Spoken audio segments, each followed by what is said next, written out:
कलयुग में व्यक्ति भजन कैसे करेगा? कलयुग में व्यक्ति प्रभु से कैसे जुड़ेगा? और ये सबसे बड़ी विडंबना आज के समय की है। हम लोग भगवान की कथा में जाते हैं तो वहां हमारा मन नहीं लगता है। हम लोग मंदिर जाएं तो हमें 5 मिनट से ज्यादा रुकना वहां भारी पड़ता है। क्यों? क्योंकि हमारा मन भजन में नहीं है। हमारा भजन केवल और केवल शांति के लिए चाहते हैं। तो कहाँ? बोले परिवार में, संसार में, वहीं हमें सिर्फ शांति मिलती है। और ये बिल्कुल गलत है। अशांति का भंडार अगर कहीं है तो वो संसार में और परिवार में है।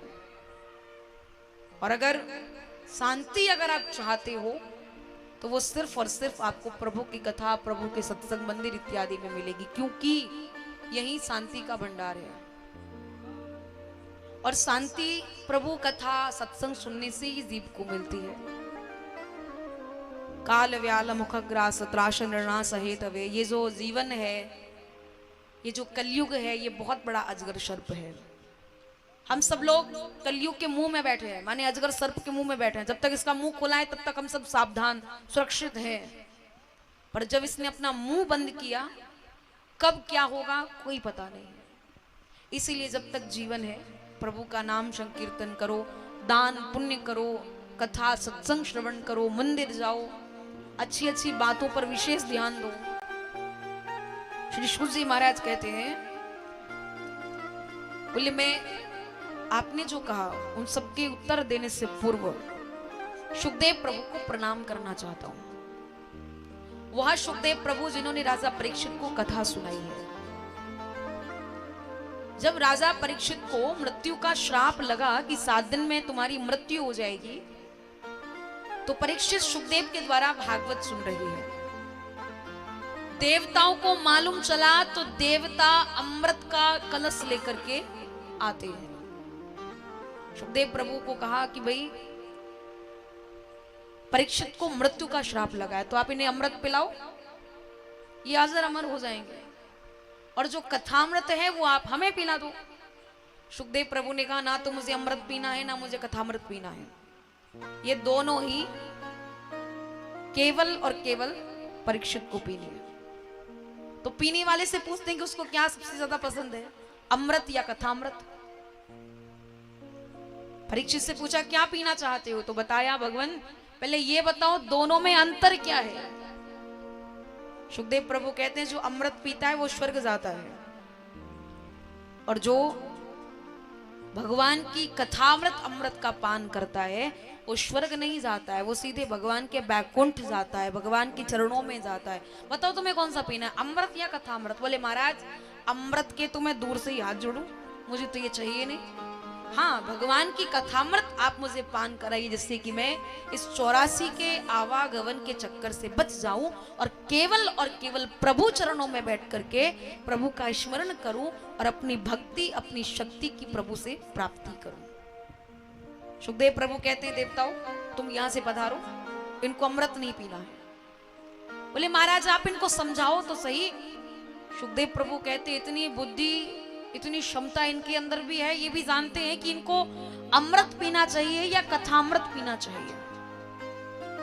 और सुनो, मुझे तुम्हें भी कथा सुनाने में कोई आपत्ति नहीं है, कोई दुविधा नहीं है, परंतु कारण यह है तुम श्रोता बनकर के आते तो मैं तुम्हें कथा जरूर सुनाता, पर तुम श्रोता नहीं, तुम सौदागर बनकर के आए हो। और जो व्यक्ति सौदागर बनकर के आता है उसको कभी भगवान की कथा सुनाई नहीं जाती है। उसका मुंह बता देता है कि वो श्रोता है या सौदागर है।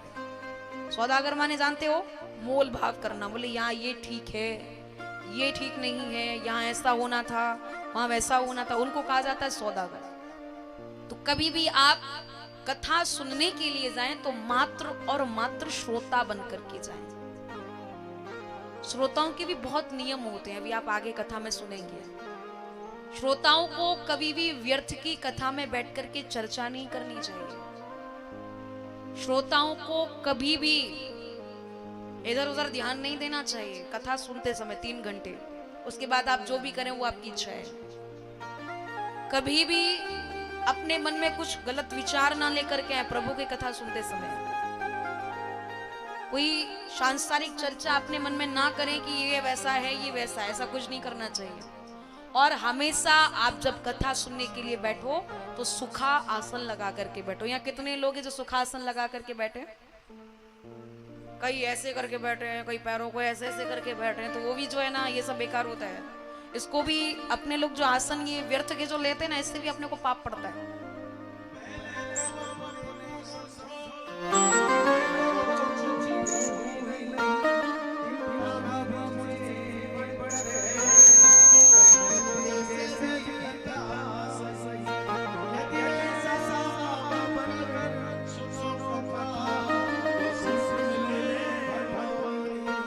और दूसरी बात, आप स्वस्थ होकर बैठे, सुखासन लगा करके बैठे, शुद्धता का विशेष ख्याल रखें। और तीसरी बात, कभी भी वक्ता से ऊंचे स्थान पर बैठ करके कथा नहीं सुननी चाहिए। अब जैसे कि ये भैया लोग जो यहाँ बैठे थे ना, उनको किस लिए उतारा गया जानते हो? कभी भी अगर आपने वक्ता से ऊंचे स्थान पर बैठ करके कथा सुनी तो आपको प्रेत योनि में जाना पड़ता है। ऐसा मैं नहीं कहती हूँ, शास्त्रों में लिखा है। ये अपराध हनुमान जी से हुआ था। हनुमान जी ने गीता का उपदेश जो कृष्ण ने अर्जुन को सुनाया था, वो रथ की ध्वजा के ऊपर बैठ करके सुना था। जब अर्जुन उनको दक्षिणा देने के लिए आए तो हनुमान जी भी आ गए, बोले महाराज ये लो। बोले क्यों? बोले मैंने भी कथा सुनी है। बोले कहाँ बैठकर? बोले आपके ऊपर बैठ करके। बोले मतलब? बोले आपकी रथ की ध्वजा के ऊपर बैठ करके मैंने कथा सुनी है। बोले तो आपको तो प्रेत योनि में जाना पड़ेगा, क्योंकि कभी भी वक्ता से ऊंचे स्थान पर बैठ करके अगर आप कथा सुनते हो तो आपको प्रेत योनि में जाना ही पड़ेगा। हनुमान जी कहते महाराज ये बात तो अच्छी नहीं लग रही है, हमारे भक्त हमको ही कहते हैं भूत पिशाच निकट नहीं आवे, महावीर जब नाम सुनावे, संकट कटे मिटे सब पीरा, जो सुमरे हनुमत बलबीरा। आप हमको ही प्रेत योनि में भेजेंगे? बोले चाहे आप हनुमान जी हो, पर पाप हुआ है तो जाना ही पड़ेगा। बोले महाराज कुछ ऐसा उपाय बताओ जिससे कि इस पाप से मेरी मुक्ति हो जाए। तो हनुमान जी ने प्रेत गीता लिखी थी। अब प्रेत गीता लिखने वाले की सामर्थ्य तो हमारे अंदर है नहीं कि हम प्रेत गीता लिख पाए। उसके लिए क्या करना पड़ेगा कि आपको नीचे बैठ करके सुखा आसन लगा करके पवित्रता शुद्धता का ध्यान रखते हुए प्रभु की कथा को श्रवण करना है।